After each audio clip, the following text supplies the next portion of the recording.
Hello and good evening. I'm Melissa Idris. And I'm Sharad Kuttan. Welcome to Consider This. This is the show where we want you to consider and then reconsider what you know of the news of the day.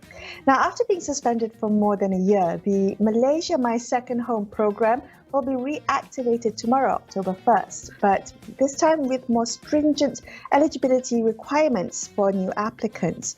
Now, the Ministry of Home Affairs has said that these changes were needed for national security reasons and that the government aims to attract quality individuals to make Malaysia their second home. The eligibility terms for the program have been met with strong objections by stakeholders and industry players, even the Sultan of Johor. Now, Anthony Liu has also voiced his concern. He's the president of the Malaysia My Second Home Consultants Association. He joins us on the line now. Anthony, good evening. The Malaysia My Second Home program was launched in 2002.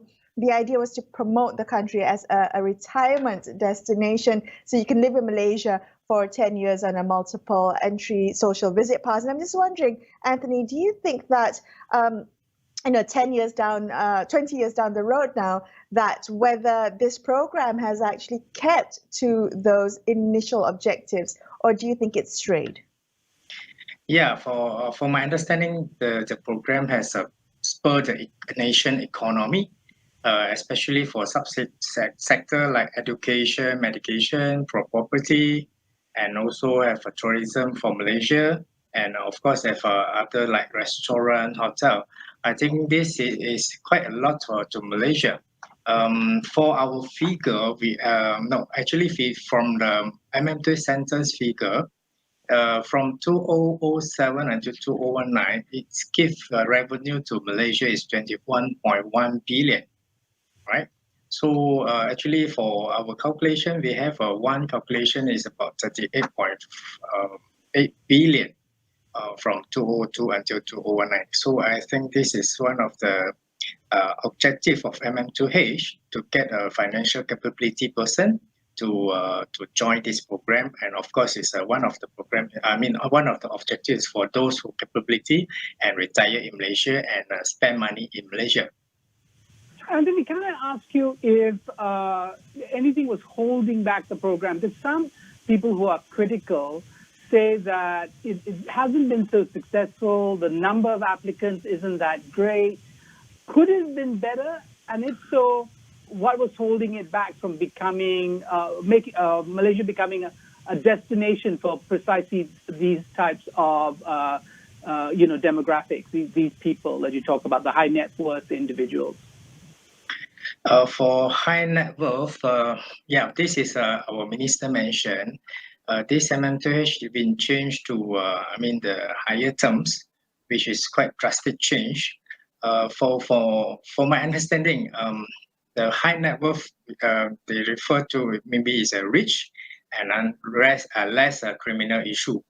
But for my understanding, not all the rich people don't have the issue. Don't have a criminal issue, but for security wise, I quite agree. We have to tighten up the security issue. We have to check on. We have more concern on security issue, but the economy side we still have to cover. So I'm quite quality people who like to looking for the quality place. And Malaysia is very good quality place, but not necessary that rich people, normal people also a quality people. Middle and average. Okay, yeah, average you, and you above. don't have to. It's quality people. Yeah. To be quality, I completely. Yeah. And I ask you, Anthony, in your experience and also with the consultants in your association, as part of the association, can I ask you where you're seeing the most applications come from, and also whether the applications that come in are easily approved? I'm just wondering what the process is like. Do you understand the reasons for a certain application being approved or rejected? Okay, for our understanding, normally because as a consultant or agent, we have to go through all the document before we submit. So we will screen out everything first. We filter out for those who are not qualified, we won't accept and we won't submit to the authority. So that's why we can consider that it's quite high approval, quite high percentage of approval because we already filter out for those disqualified, we filter out already. So we just submit. I mean, our agent is quite responsibility also. Of course, one or two maybe is not, but most of our agent or consultants, we consider that is quite qualified and they filter all the document before they submit. So that's why some of the people say, oh, it's too high percentage, but because we do the filter. Yeah. Anthony, so what is the consequence? Yeah, what is the consequence of this move by the government? Will it mean that people will be turned away from Malaysia? Will they think of Malaysia as a less attractive option? Okay, well, this if let's say the old terms, I think that is still very competitive and very attractive to the people. But also because Malaysia is a very strategic and very good weather, multicultural, multi-language, and very attractive to other people. If let's say these so high terms, I think is less competitive because less attractive as well. Because our neighbor country like Thailand, they have many plans, different plan to suit to different people. So if let's say our program is not so friendly and then not so flexible, perhaps we will lost this person. As we have a survey before, if let's say those terms implement to the existing customer, I think most of the existing customer will terminate their program, and then the next benefit country is Thailand. What we survey is. I see. Okay, so Thailand will probably benefit from applications who no longer are interested in Malaysia. I'm just wondering, there was a lot of hand-wringing when the government announced these new rules, the stricter rules. A lot of uncertainty whether this would apply to existing visa holders or to the new applicants only. I'm just wondering whether you think the management of this policy change could have been done better. Oh, well, I hope that our government will have a good policy to treat this our existing customer first. This is very important because they contribute to Malaysia quite a lot. And then, of course, we have met Minister had mentioned some of them they never into to Malaysia because before that they don't have these terms. So perhaps after the some of the terms implement, so we can tell our customer who have to come to Malaysia. But else this just now mentioned that this term is quite high. So I hope that government will look into other aspects like economy side. And then, of course, the security side, we all know compromise. We have to fulfill all this security check. And then economy side, I hope the government can look into it and then have some better terms and do some adjustment. Okay, Anthony, thank you so much for joining us on the show tonight. Anthony Liu there from the Malaysia My Second Home Consultants Association. We're going to take a quick break here and consider this, but we will be right back. So don't go anywhere. Stay tuned.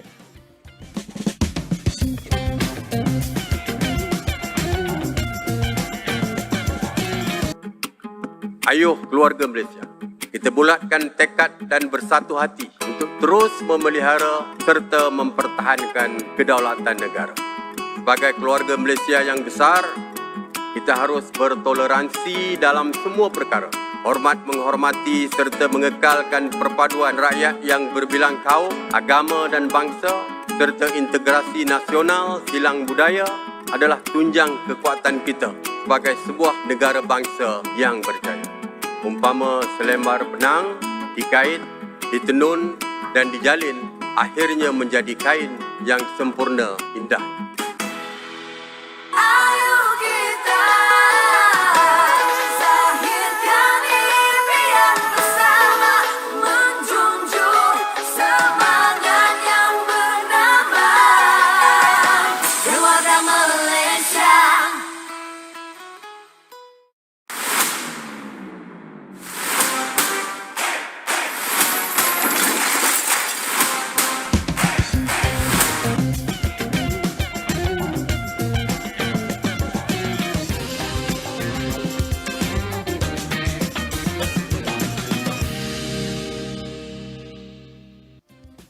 you're watching Consider This. I'm Melissa Idris. With me is Sharad Kutan. If you've just joined us on the show tonight, we're discussing the new and more stringent rules for the Malaysia My Second Home program. Fung Yee is the editor-in-chief and managing director of EdgeProp Malaysia. She joins us now. Fung Yee, you've been watching the My Malaysia My Second Home program for a while now. As I understand it, you've taken note of all the different responses from the stakeholders and the different administrations that we've seen in the past few years. What are your overall thoughts on this My Malaysia My Second Home program? I mean, did you think it was a problematic program to begin with? Okay, let's go back to when it started, and that was actually 2 decades ago. It's 20 years old now, the program, because it kind of like evolved from the civil health program that we first launched, and then, it has since evolved into Malaysia My Second Home. I think it is, Melissa, it's actually very simple. I think, everybody knows, or rather the powers that be, everybody up there knows what is MM2H and why we're doing it, and, the pros and the cons. We just have to make a decision as to whether Malaysia wants that program or not. I think, that is the question that's before us right now. If we want it, why do we want it? And what is it that we need to do in order to attain that kind of objectives? Right. So I think, it's about time that, we really be clear and move forward from now, because, with all this flip-flopping and, after a span of like a 1 year, the program is resumed with a lot of rude surprises for a lot of people. That is something that is definitely not going to sit well for the image of Malaysia. Yeah, for me, I understand what you're saying about, and I think this is what the critics are saying. It's very damaging the way this whole issue and program has been handled. But coming back to your fundamental point, which is that whether Malaysia wants to play this game or not, and, I think what a lot of people are not aware of is the global market for a segment of very rich or middling to very rich individuals who are seeking to relocate from their countries of origin, bringing with them great wealth. And we talk about the billionaires of China. We talk about, the exodus of, over 20,000 Indian millionaires looking for greener pastures for themselves and their families. This is a market. I mean, this is a business proposition. Where do you think, Fung Yee, policy should be focused in terms of that particular factoid? I think that's a really good point that you have raised, Sharad, because yes, indeed, there's a lot of plum fishes out there. But before we try and go out there and throw our net at these catches, first we need to re-examine ourselves. Are we in a position to attract that segment of the market?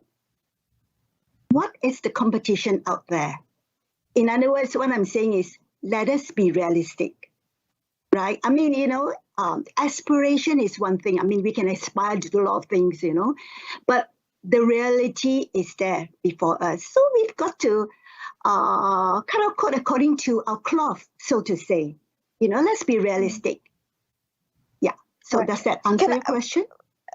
Fung Yee, I might come back to that in a bit, but I do want to ask you about some of the criticisms that's been thrown levied at the Malaysia My Second Home program. Critics are saying, well, it's not that impressive if you look at the number of applications, statistics on the program, and some also point to the fact that property developers have been the primary beneficiary. And I'm just wondering whether you think that's fair criticism. Okay, maybe I'll just take your second question first, Mel, that the property developers are the beneficiary of MM2H. Honestly, if you ask me, that's a very myopic view on the whole matter, right? Because when somebody uproots from his or her country and come and spend their time and invest their money in a place called Malaysia, the money just doesn't flow into the pockets, into the accounts of the real estate developers. True, they might benefit in a way, in a sense that some of these participants may decide ultimately to invest in a property in Malaysia, but there's no necessity for them to do that if they choose not to do that. They don't have to. Number one, even if they should choose to buy a property in Malaysia, what's wrong about that? I mean, we have enough laws out there governing the foreign purchase of our real estate in Malaysia. So there's nothing to worry about, right? Again, it goes back to the objective of the Malaysian government. Do we or do we not want this program? If we want, let's sit down, engage with the stakeholders, and just, trash it out. What are your concerns? So moving forward, what is the solution? I think that's important, the engagement, right? Putting a ear on the ground is important.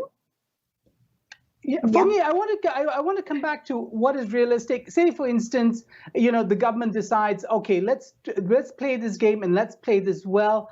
Who would be attractive to Malaysia? Because there is a suggestion that the government wants or aspires to quality applicants. But what do they mean by that? Are they countries, residents of countries they don't want? I mean, is a rich millionaire or millionaire for China not as desirable as a millionaire from the UK or Australia?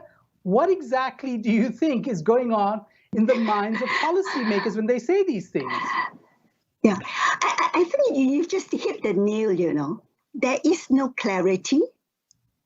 I think, there must be engagement with the market. If this is the segment of the market that you think that you desire, fair enough, there must be reasons for it. Maybe there's security reasons that we are, not privy to, fair enough, because, security is one thing that nobody should ever even attempt to compromise, right? But let us sit down and talk, because one of the most disturbing feedback from the stakeholders over this current payroll is that there have been no engagement at all.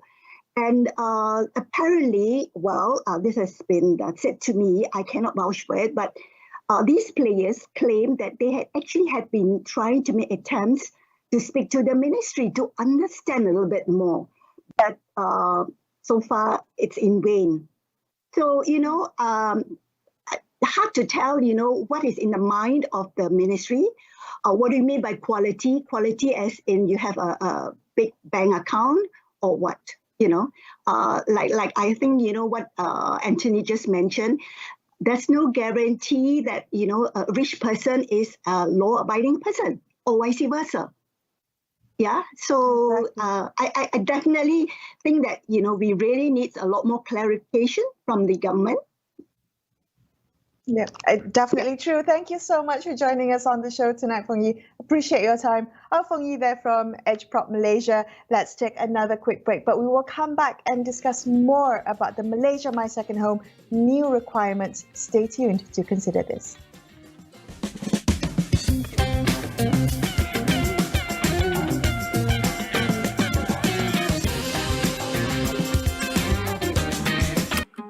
Ayuh keluarga Malaysia, kita bulatkan tekad dan bersatu hati untuk terus memelihara serta mempertahankan kedaulatan negara. Sebagai keluarga Malaysia yang besar, kita harus bertoleransi dalam semua perkara.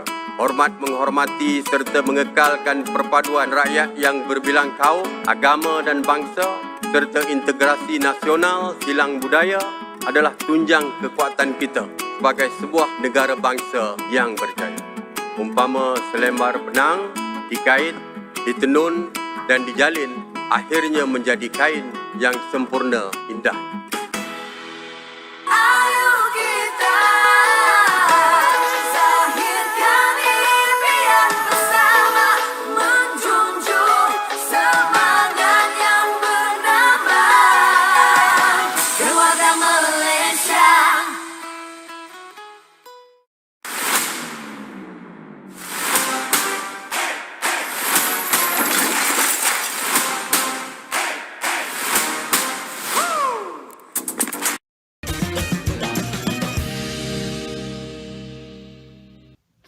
Thank you so much for staying with Sharad and I on Consider This. Let's continue our discussion on the Malaysia My Second Home program, because after being suspended for more than a year, it's now going to be reactivated starting tomorrow, but this time with more stringent eligibility requirements for new applicants. So let's speak to Carmelo Ferlito. He's the CEO of the think tank Centre for Market Education. Carmelo, critics of the Malaysia My Second Home program has pointed out that some of the statistics have not been as impressive when questioning the actual amount of the multiplier effect of, say, expatriate investment here in the country under this program. I'm just wondering where you stand on this. Who do you think programs like the MM2H program benefits the most? Okay, so the first point is very important, the one that you mentioned, and also the other guest mentioned earlier, the fact that the program has not been very successful. So the question is, if it was not according to the expectations, why to make it even less attractive? So if you want to make a program better, it should be more attractive rather than less attractive. So this is the very first point. And indeed, Malaysia needs to clarify and understand where the country stands in the global competition to attract retired people. So obviously, the target is people that are retiring or that are going to retire. And I think that probably the biggest mistake that has been done in implementing the program is not leveraging on the high number of expatriates that are working in Malaysia, and somehow built an automatic corridor that bring people with work permit or talent corp into the second home when they are close to retirement. So try to extend their life in Malaysia beyond their professional experience. Carmelo, our first guest, Anthony Liu from the Malaysia My Second Home Consultants Association, in fact believes that Malaysia has benefited and quoted numbers in the billions. The question, I guess, for policymakers is that what is the cost to Malaysia? So if you want to say that these billions are not good enough, is it because somehow policymakers believe that there's a cost, whether it's economic cost or social cost that has to be borne, which then makes these billions, unattractive as a proposition for policymakers and for the government of the day? I mean, do you understand, what do we lose by having 60,000 expatriates living in this country and spending their money here? Yeah, in fact, I honestly don't see what we are going to lose. Of course, there are risks, and have been mentioned in terms of security, but the risks are everywhere. Risk zero doesn't exist. So I think that in the end, the benefits that these people are bringing in the country are much higher than the costs. You can eventually be stricter in certain regulations, and also be aware that there is probably a higher risk with richer people that can commit a higher level of crimes like money laundering and these kind of things, rather than on the normal retired person with an income between 10 and 15,000 ringgit that comes here because of the good weather, because of a good and affordable healthcare system, or because of the education system bringing children here. So I honestly don't see the ratio of the cost. Given the numbers, these expatriates are not hoarding or appropriating or exploiting the property markets. They are not stealing jobs. So honestly, I really don't see the social cost here. All right. Do you? I'm just wondering whether how you would compare the MM2H program, and where does Malaysia stack up comparative to other countries? Do we want to kind of compete for the similar bracket of applicants, or are we aiming for a segment of billionaires that everybody is also aiming for? Yeah, it seems that everybody is indeed fishing in the same pond. And if I look at programs for retiree people, both in the region and outside of the region are all more attractive. I was doing a brief research, and I found out very interesting programs in Panama, in Greece, not only in Thailand and Philippines. So you have to position yourself in this big market and wonder why an extremely rich person should or would choose Malaysia for retirement.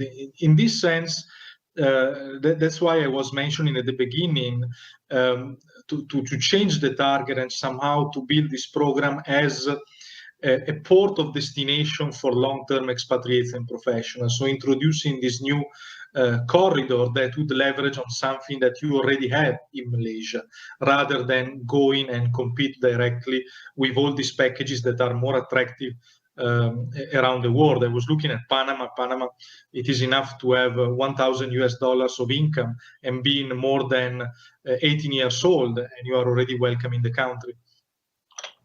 Carmelo, do you think that perhaps the origins of the people who are actually here on the program have actually colored the way policymakers? So I'm thinking of the fact that a large number of people from China and Korea actually make up the bulk of people in the program. Do you think that might be what is actually the unstated but coded messages that we're getting from government with regard to what is desirable or undesirable for a recipient of this program?